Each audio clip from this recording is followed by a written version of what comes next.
I will get us started. I know you've had a busy day, and pretty excitingly, your album is officially already out here in Australia. Happy album release day from Australia. Thank you so much. It's so cool. You guys get it first. I I know love we that. we seem to get everything last, so we'll sit on it. We won't reveal too much, but safe to say the reaction has been pretty awesome. So far so Great, great. good. It is. It's like pins and needles getting the release. It's you never know how it's gonna hit, and it's great that it's going over well. Really appreciate it. Yeah, it's always that weird thing too. I think when you've got an album, you kind of sit on it for a while, and then finally it's suddenly out, and like that's why we're obviously talking half today, but also we're getting you back in Australia. So I will kick it in and say thank you for coming on to Good Things Brings today with Peanut from 311, who of course will be headed our way for Good Things Festival in December. So we've kind of touched on it already. 2024, 311, new music, chart smashing, heaps of shows coming to Australia. There are a lot of things we could talk about to start with, as we've kind of touched on already. We have been spoiled with some new tunes straight out of 311 HQ.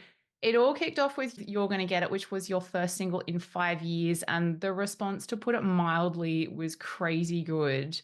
Now, it's definitely nobody's first rodeo releasing new music, but after a few years between releasing new music and all that kind of jazz, was it weird at all, or was it more welcoming to be back and releasing new music to the world? Yeah, it feels really good. I think we waited strategically and beyond the break that we were all forced to do. Um, Not that I'm resentful in any way whatsoever, but we sat on it for a long time. We made sure that it was good, and yeah, it's great to have the radio respond the way that it did, and for the video to go over as well as it did. And there's, like you said, there's a lot of ways to talk about it, but there's a lot of good momentum for us. And my thing that I'm seeing mostly that's moving my needle the farthest is that the kids are starting to pay attention again. That's what I saw this summer. I was like, oh, you guys are young. Like, your parents know where you are. Like, what's going on here? Like, wow, you know the tunes. Like, this is great. There's something going on. The parents are old enough to let their kids come to the show. I don't know what's going on. We're being discovered by a younger audience. I really think Neon Trees and AWOL Nation had a lot to do with that. I think new music also had something to do with that. I think there's something in our camp. There's a there's a there's an odor that we're releasing that that is working for us. It's a lot of things, and it feels really good. So momentum, probably. It is interesting you did bring that up, because what I was noticing on like some of the live footage and the photos is that you have obviously the OG 311 fans who have been there from day one, but there are a lot of really young kids, and they're not just in the crowd, they're like front and center. Like 311 is officially a multi-generational band, and it's really exciting to see. I mean, like you said, there's an odor and it's good. Whatever you're whatever you're putting down, people are picking up. And I love to see a band reaching this point, still loving what they're doing. But yeah, you've already touched on something I noticed as well. So I'm glad to see that it's noticeable for you guys, because it's such an incredible thing to witness. I was like, that's like probably that person's grandchild standing with them at right at the barrier. Right. Yeah. It's amazing. It makes me think about just living long, and planning ahead, um, and just being open to what's coming. Mm. It's as frustrating as life can be, and the just whatever all the decisions we have to make.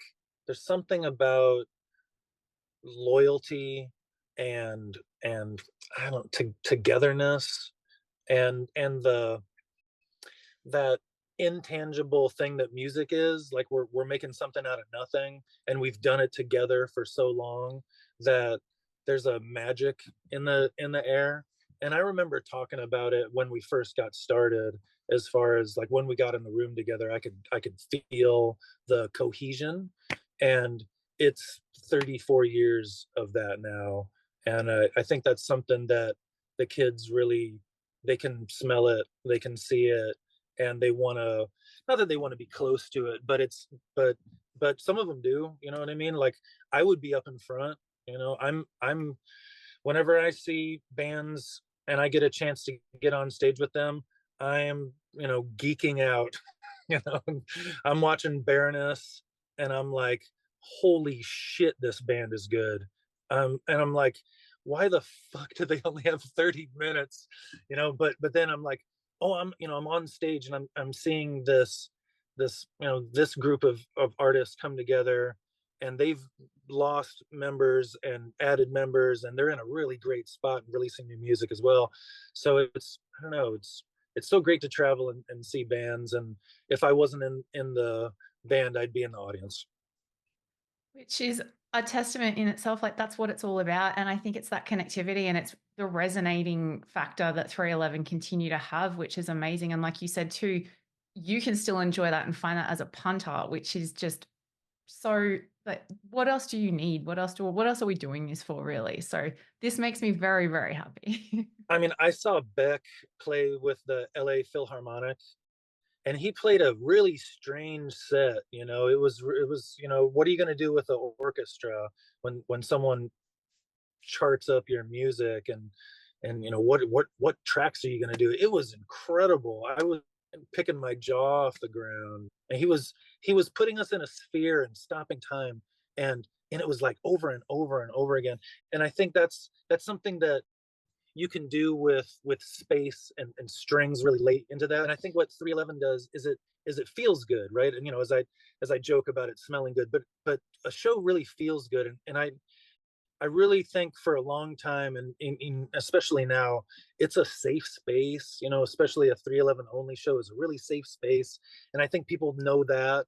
I mean, the great thing about when we got started, when we were first really getting momentum, was the bands that we were playing with were like, they're like, wow, there sure are a lot of girls here.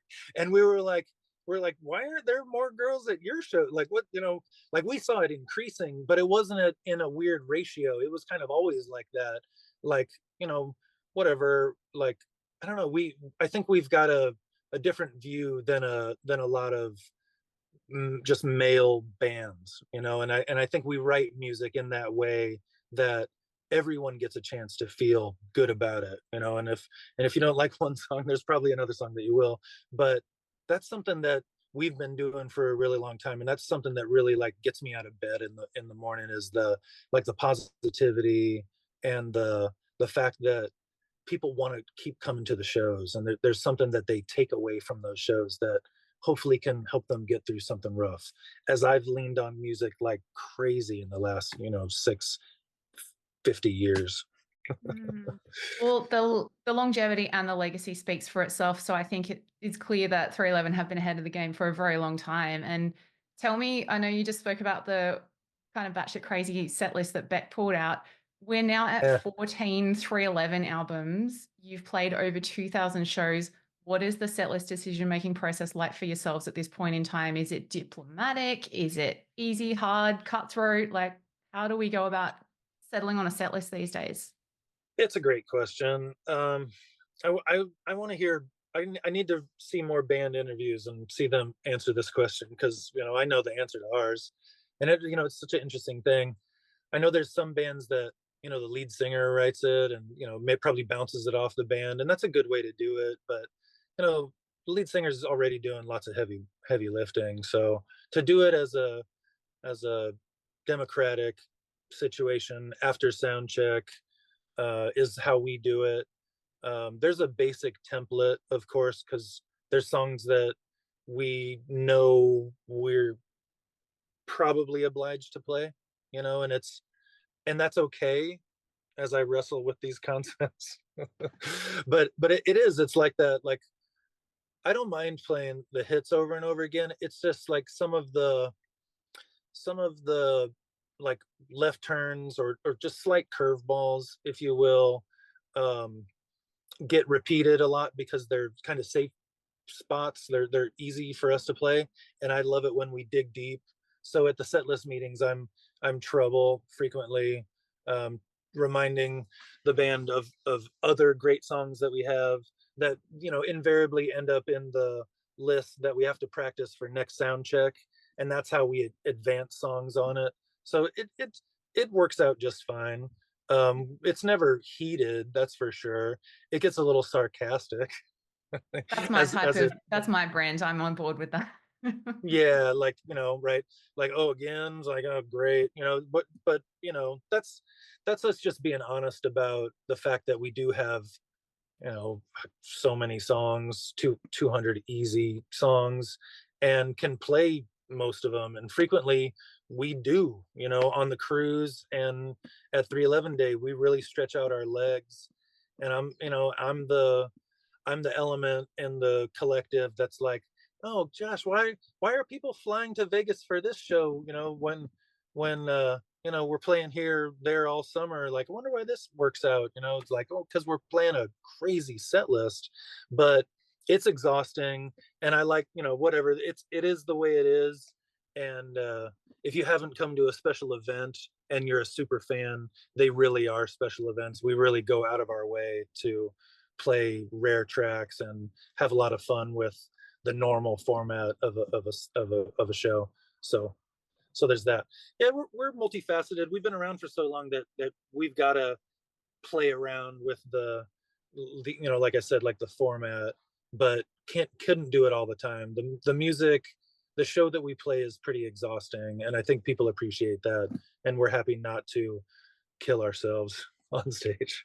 Yes, the Just feeling's close. mutual. I think if we can keep 311, like let's sustain 311, like have a good show, but let's like send them off stage in one Yeah. piece. Yeah, we got more. We got more. We'll be here another year. We've been saying that Yeah. forever. Yeah. Yeah. And it's a good problem to have. Like having too much good music is definitely not a bad thing. So I think it's a very big positive for everyone. Yeah, it But really is. I mean, I'm upstairs too. As soon as we're done with the interview, I'm going to be upstairs practicing bass for a couple of hours, and it's usually not 311, but if I need to practice, I love doing it. I'm always kind of surprised at the little nuances that we throw in there that get forgotten in songs that we don't play all the fucking time.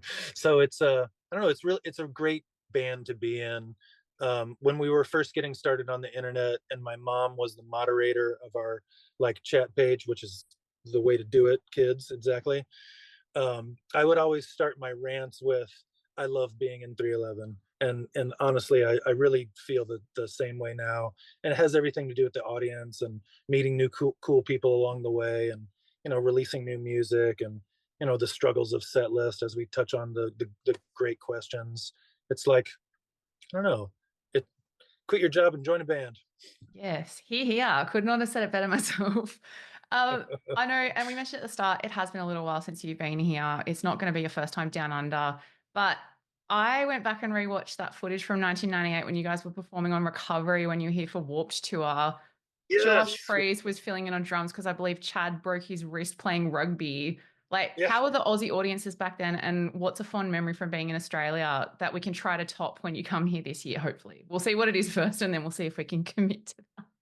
I mean, we didn't really know. I mean, it was a kids show, right? More or less. Like, we were smoking weed backstage and got in trouble because the producers were like, they're like, you can't do this here. And we were like, what are you talking about? Like, they're like, this is a kids show. That was so funny. Josh was appalled, as he's a gentleman, really is. To see him climb the ladder is insane. So fun to watch him. And I'm thrilled and enamored with that Australian experience, because we did get to film that so professionally. Shout out to the director and the DP, and and the audience and everything, and whoever put us on that show. It's locked in time for, it's a 311 time capsule, and is the only time we played with Josh, and he's really good at drums. Yeah. And he's really different than Chad, so it was really fun to play those shows with them, and it's something I'll never forget. Yeah, it was so awesome just to revisit that, and it got me even more excited. So tell me, let's look to the future briefly. You're imminently set to travel across the globe to come to good things. There isn't always a heap of time at the festivals to go sightseeing per se, but what is one thing you're hoping to tick off your Australian bucket list while you are here? Because you've had a bit of time to think about it since the last time. Is there anything that you absolutely have to do while you're here? I mean, I want to be well fed. um I want to I want to learn more about the local food.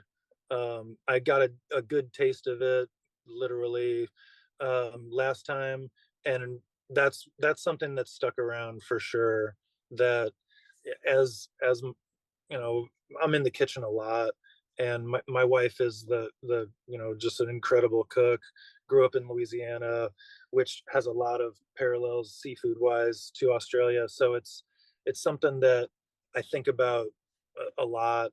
And as easy of an answer it is, that's one of the things I'm looking forward to the most, is like really seeing what's happened to food, because Europe's completely different than when we came last, and Japan, same kind of thing. My hack in Japan was going to 7-Eleven, because 7-Eleven is Japanese. It's a Japanese owned company. And I got a ramen for like $5 and a big giant beer. And I went back to my hotel room, 12 bucks lighter. And I was like, oh my gosh. And it was wonderful. It's crazy. So, the convenient side of things, like the on the run food, I'm sure I'm going to be subjected to, and then hopefully sit down to a few good meals and really get spoiled by the Australian cuisine, because that's Yeah. love. Oh, absolutely. Hell yes. And I think you'll be coming at a nice time of year. It's just that perfect time to just kick back and inhale some amazing food. But Yes. before I let you go, because albums dropping, all the stuff is happening, but we also get to have you here for 3 headlines shows while you're down under. We've touched on set list already, but are you planning to switch things up for those shows compared to the festival performances? Have you had that discussion yet? No, haven't had that discussion, but historically, we know that there's going to be fans following us from show to show.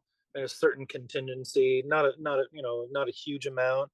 And with that in the back of our minds, I'm sure we're going to be mixing up the set list, especially for just to cover those bases.